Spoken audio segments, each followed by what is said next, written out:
The envelope hit my chest before I even realized my sister had thrown it. She smiled in front of 40 relatives and said, "Go ahead. Open it. Everyone deserves to know you're another man's mistake." By the time I unfolded the DNA test, every eye at our family reunion was on me, and I had no idea that the person about to be exposed wasn't me at all. My name is Emily. I'm 34 years old, and for as long as I can remember, my older sister, Rachel, needed to be the center of every room she walked into. Some people crave attention because they're insecure. Rachel craved attention because she believed she deserved it. If I graduated with honors, she'd announce a promotion. If I got engaged, she'd suddenly have life-changing news. If someone complimented me, she'd find a way to make the conversation about herself within 30 seconds. Growing up, our parents handled it the same way every time. "Just let Rachel have this one." It became their favorite sentence.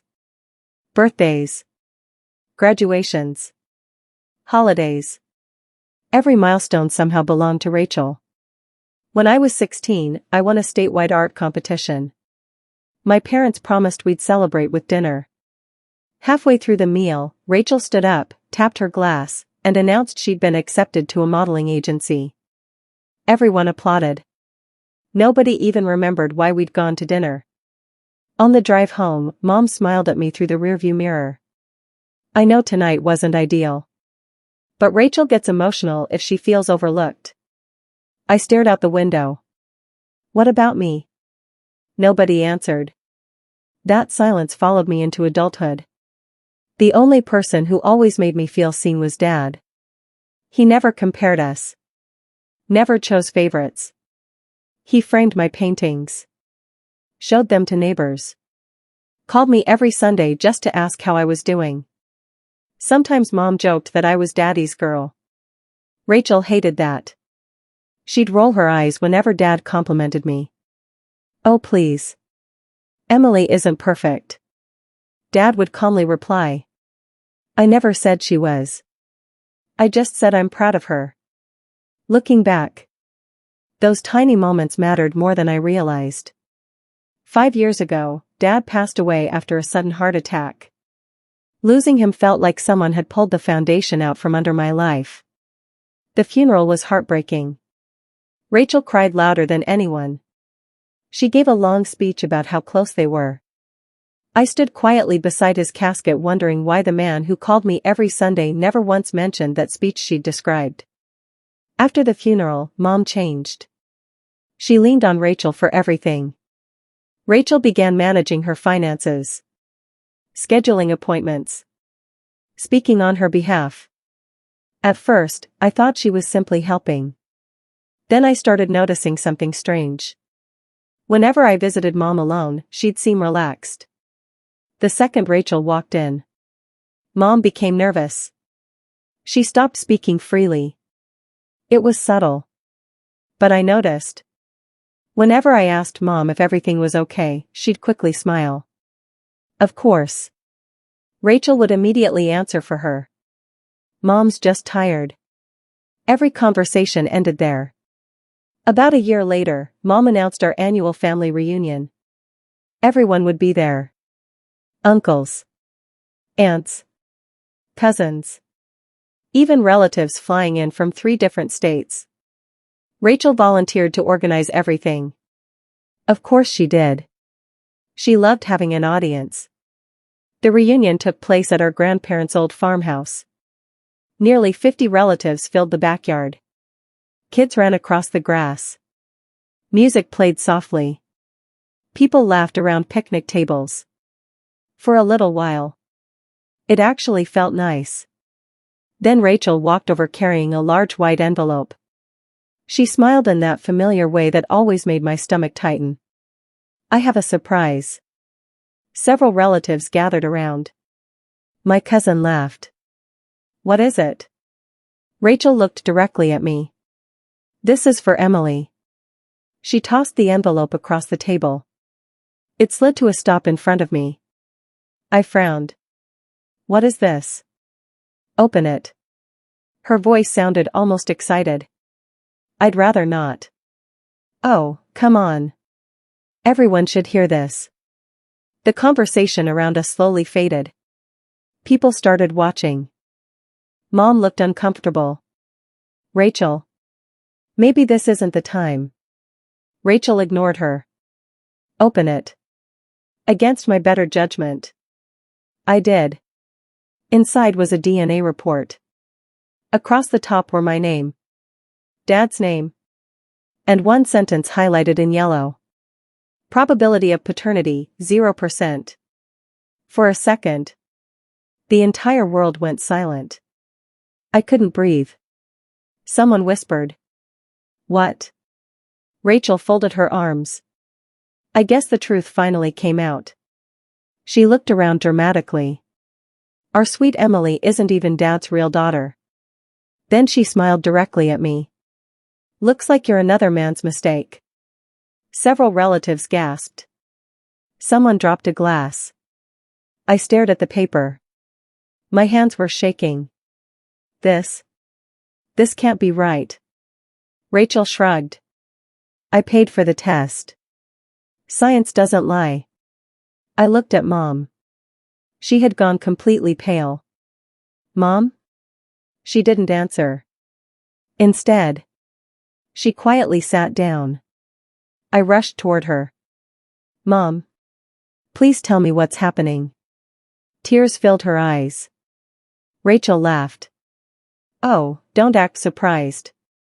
You always wondered why Dad spoiled you. I turned back toward her. What are you talking about? She smiled. He felt guilty. The words hit me like a truck. Guilty? For raising me? I looked at the report again. Nothing made sense. Dad had loved me. Protected me. Never treated me differently. None of this fit the man I knew. Then my Uncle David stepped forward. Rachel. Where exactly did this DNA test come from? She proudly answered. I submitted samples months ago. My heart stopped. What samples? She smiled. You leave hair everywhere. A cold chill ran through my body. She had secretly collected my DNA. Without telling me. Without my consent. Mom suddenly stood. Rachel. Her voice cracked. Enough. Rachel looked confused. What? Mom took a step forward. You had no right. Rachel rolled her eyes. I exposed the truth. No. Mom whispered. You exposed your cruelty. The backyard had become completely silent. Even the children had stopped playing. Every relative watched us. Rachel pointed at me again. So tell everyone. Who's her real father? Mom closed her eyes. I won't. Rachel laughed. Because you cheated. The accusation echoed across the yard. Several relatives looked horrified. I couldn't move. Couldn't think.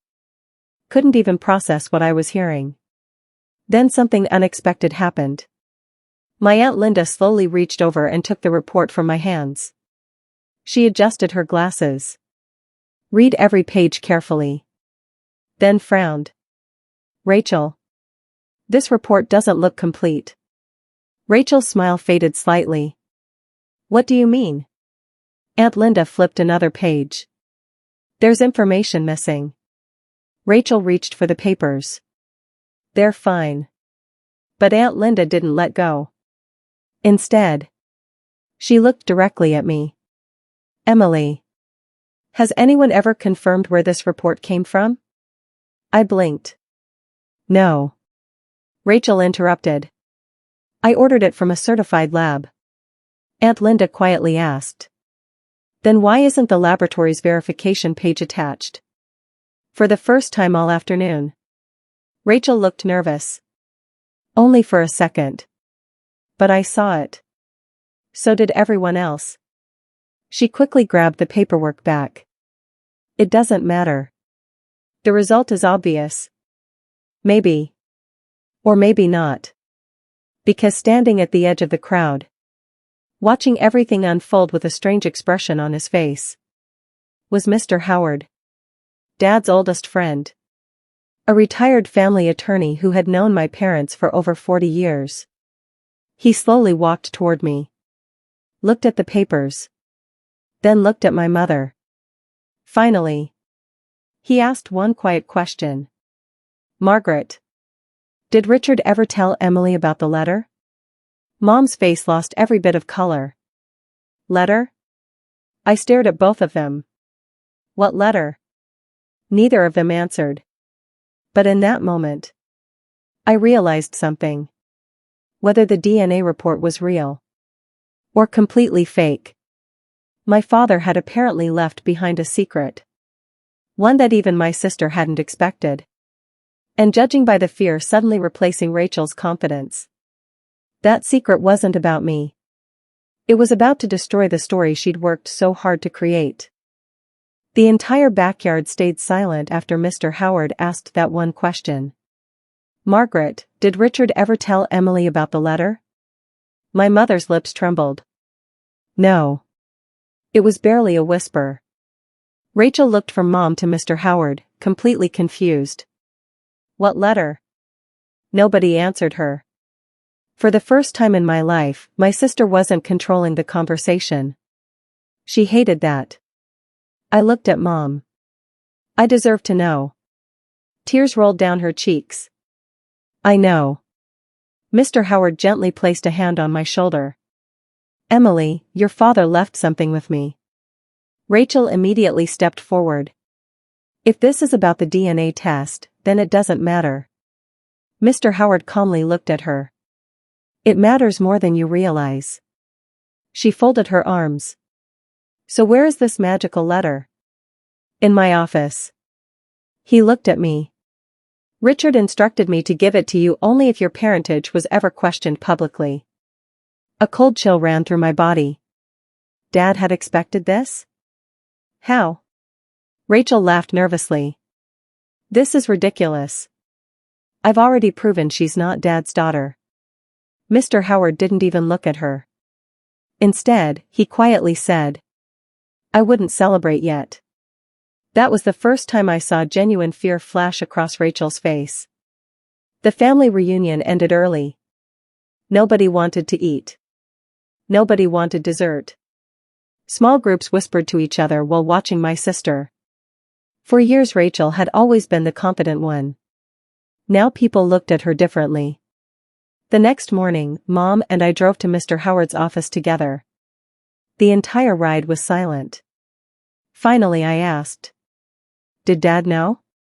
She gripped the steering wheel tighter. "Yes." My heart sank. "So, the DNA test is real?" She closed her eyes for a second. "I don't know." "You don't know?" I never trusted how Rachel got it. That answer confused me even more. When we arrived, Mr. Howard was waiting. He opened a small fireproof safe.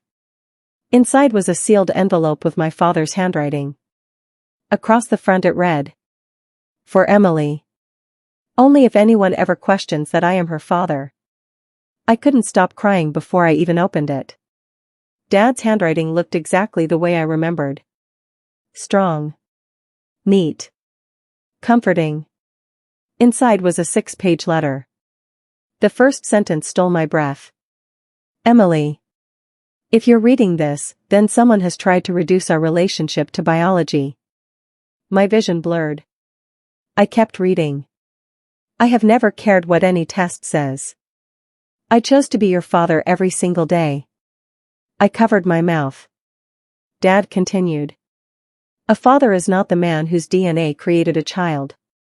A father is the one who stays when staying is difficult." By then everyone in the room was crying. Then came something none of us expected. There was another envelope inside. Smaller. Addressed to Mr. Howard. He carefully opened it. Inside was a legal document. He looked at it for several moments. Then looked directly at my mother. "Margaret. You never told her?" Mom slowly shook her head. I promised Richard the first wouldn't unless I absolutely had to. I stared at them. What is it? Mr. Howard took a deep breath. Richard privately ordered a second DNA test 28 years ago. Rachel's voice suddenly came from the doorway. What? All of us turned. She had followed us. Mr. Howard frowned. You weren't invited. I deserve answers too. He ignored her. Then he looked back at me. Your father never believed the rumors. Rumors? Mom buried her face in her hands. Years earlier, someone had anonymously mailed Dad a letter claiming Mom had been unfaithful. It included fake dates, fake accusations, even fake photographs. Dad had been devastated. Not angry. Heartbroken. But instead of accusing Mom, he quietly ordered a confidential DNA test. The result? Mr. Howard slowly handed me the certified report. Probability of paternity: 99.9998%. I stared at the page. I looked at Mom. Then back at Mr. Howard. What? He nodded. Richard was your biological father. I couldn't speak. Rachel grabbed the report. She read it. Then frowned. This has to be fake. Mr. Howard calmly replied. This laboratory still exists. They confirmed these records this morning. Rachel's confidence disappeared. But my report says. Mr. Howard interrupted. Your report is incomplete. And that's not the only problem. He pulled another document from the file. The laboratory listed on your paperwork contacted us. Rachel went pale. They've never processed a sample under your case number. Silence. I looked at my sister. What did you do? She didn't answer. Mr. Howard spoke instead. The case number belongs to someone else's unrelated genetic test. I blinked. So, she forged it? Or altered it? He answered carefully. We'll know soon. Rachel suddenly became defensive. I was trying to expose the truth. What truth? I asked. She couldn't answer. Because there wasn't one. Then came the first major twist. Mr. Howard looked at my mother. I think it's time. Mom nodded through tears. She slowly opened her purse. Inside was an old leather journal. Dad's. She handed it to me. He wrote in this almost every night. I carefully opened it. Entry after entry described ordinary life. Work. Gardening. Family dinners. Then I reached an entry dated 29 years earlier. My hand started shaking. Dad wrote. Someone keeps trying to convince me Emily isn't mine. I don't care what they say. But if they ever come after her, I'll make sure she has proof. I turned another page. Another entry. Rachel has become obsessed with the idea that Emily replaced her. I don't know why. I'm worried she'll hurt her one day. The room became completely silent. Rachel whispered. That's a lie. Mom looked directly at her. No. It isn't. Then Mom finally confessed something she'd carried for decades. When you were 6, you asked me why your father hugged Emily more. Rachel's eyes widened. I remember. I explained that Emily was younger. You didn't believe me. You told me. Mom's voice cracked. That someday you'd prove Emily didn't belong. I stared at my sister in complete disbelief. 6 years old. This hatred had started when we were children. Not because of money. Not because of inheritance. Jealousy. Rachel suddenly screamed. He loved her more. Mom shouted back for the first time in my life. No. He loved you differently. You stopped letting him.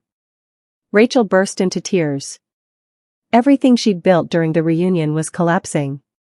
But something still didn't make sense. If Rachel had forged the report, how? Who helped her? And why had she waited until the family reunion to reveal it? As if reading my thoughts, Mr. Howard picked up Rachel's fake DNA paperwork again. There is one more problem. He pointed to the laboratory logo. This version didn't even exist until last year. My stomach dropped. But the report says it was issued 6 months ago. Exactly. He looked directly at Rachel. Which means someone recently created this document. Rachel slowly backed toward the office door. She wasn't angry anymore. She was terrified. Because outside, several relatives had quietly gathered after hearing the shouting. And every single one of them had just learned the DNA test that humiliated me in front of the entire family appeared to be completely fabricated. But none of us yet knew the most shocking part. Because hidden inside the digital file that created that fake report was one tiny mistake. A mistake that would reveal exactly who helped Rachel manufacture it. And expose a betrayal far bigger than anyone in our family had imagined. Rachel stood frozen in the doorway. For the first time in her life, she had nothing to say. The relatives outside the office quietly moved aside, giving her room to leave. She didn't. She couldn't. Because she knew running now would only make her look guiltier. Mr. Howard carefully placed both DNA reports on his desk.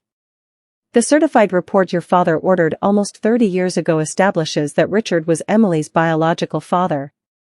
He looked at Rachel. Now the only remaining question is this. Who created your fake report? Rachel folded her arms. I didn't fake anything. Mr. Howard nodded calmly. Good. Then you won't mind if we let the authorities examine it. Her confidence cracked. I don't see why that's necessary. Mom looked at her in disbelief. Rachel.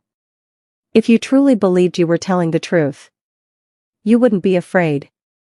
Rachel looked away. That was answer enough. A week later, a digital document examiner completed the analysis. The report was devastating. The so-called DNA test hadn't come from a laboratory at all. It had been assembled on a home computer using pieces copied from several unrelated genetic reports. The laboratory logo had been pasted onto the page. The names had been edited. Even the barcode was fake. Then came the first major twist. Hidden inside the file's metadata was the username of the computer account that created it. Not Rachel. Her fiancé. Kevin. I couldn't believe it. Kevin had always seemed quiet. Polite. He usually stayed out of family drama. When confronted, he broke down almost immediately. I never wanted this. He admitted Rachel had begged him to clean up the document because he worked as a graphic designer. He thought it was only meant to scare me into asking questions. He never imagined she'd announce it in front of the entire family. I told her not to do it. She said Emily deserved to be humiliated. Every word felt like another knife. Rachel hadn't acted impulsively. She had planned this for months. She secretly collected my hair. Created a fake report. Waited until nearly 50 relatives gathered together. Then chose the most public moment possible. Not to discover the truth. To destroy me. When the rest of the family learned what Kevin admitted, everything changed. The same cousins who had whispered about me at the reunion now refused to answer Rachel's calls. Several aunts came to my house one by one. I'm sorry. I should have defended you. I should have questioned that report. Their apologies didn't erase what happened. But they mattered. One evening, Mom came over carrying a small wooden box. I found this while cleaning. Inside were dozens of old photographs. Dad and me fishing. Dad teaching me to paint. Dad carrying me on his shoulders at the county fair. At the bottom of the box was another envelope in Dad's handwriting. It wasn't legal. It wasn't dramatic. It was simply addressed. For Emily, if you ever doubt you were loved. Inside was one page. The greatest privilege of my life wasn't proving I was your father. It was getting to be your dad. No piece of paper will ever be stronger than 34 years of love. I cried harder than I had at his funeral. Because I realized something. Rachel had spent months trying to destroy my identity. Dad had protected it decades earlier. But the biggest twist was still waiting. About 3 weeks after the reunion, Mr. Howard called. Hannah. He stopped himself and laughed.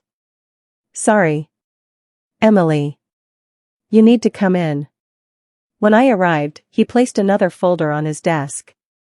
While reviewing Richard's estate records, we found something. It wasn't a new will. It wasn't hidden money.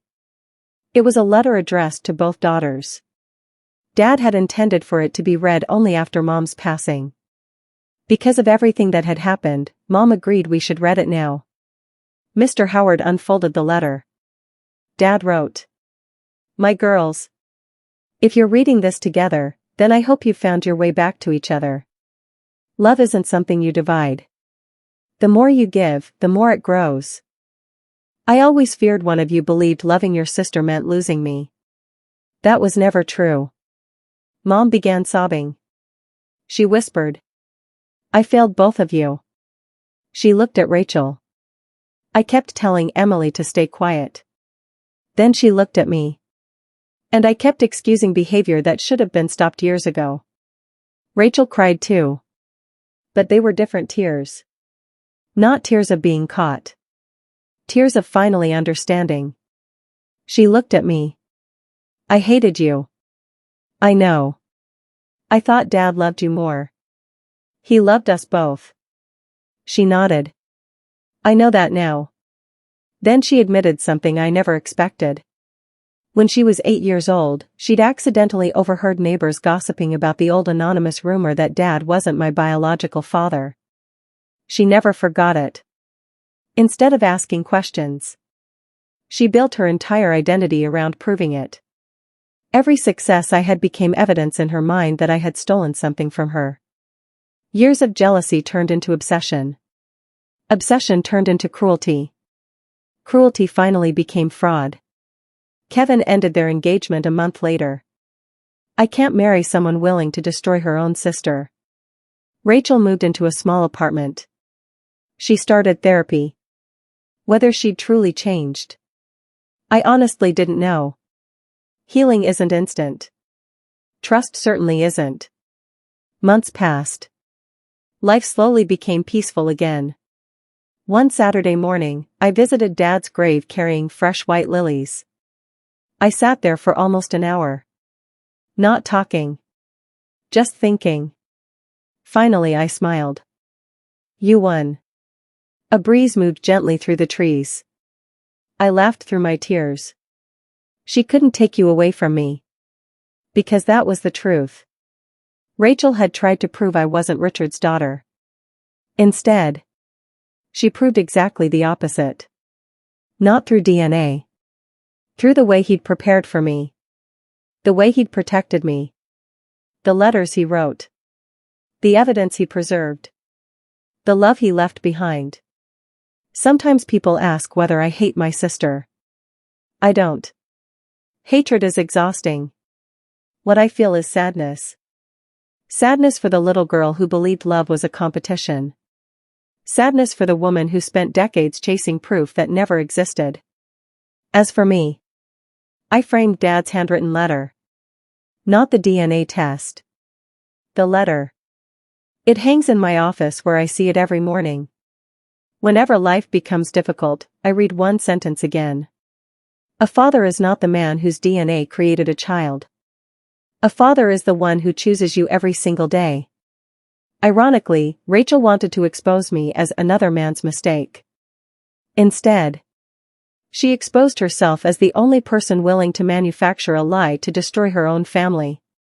And in trying to erase my place in Dad's heart, she accidentally showed everyone that it had never depended on a laboratory.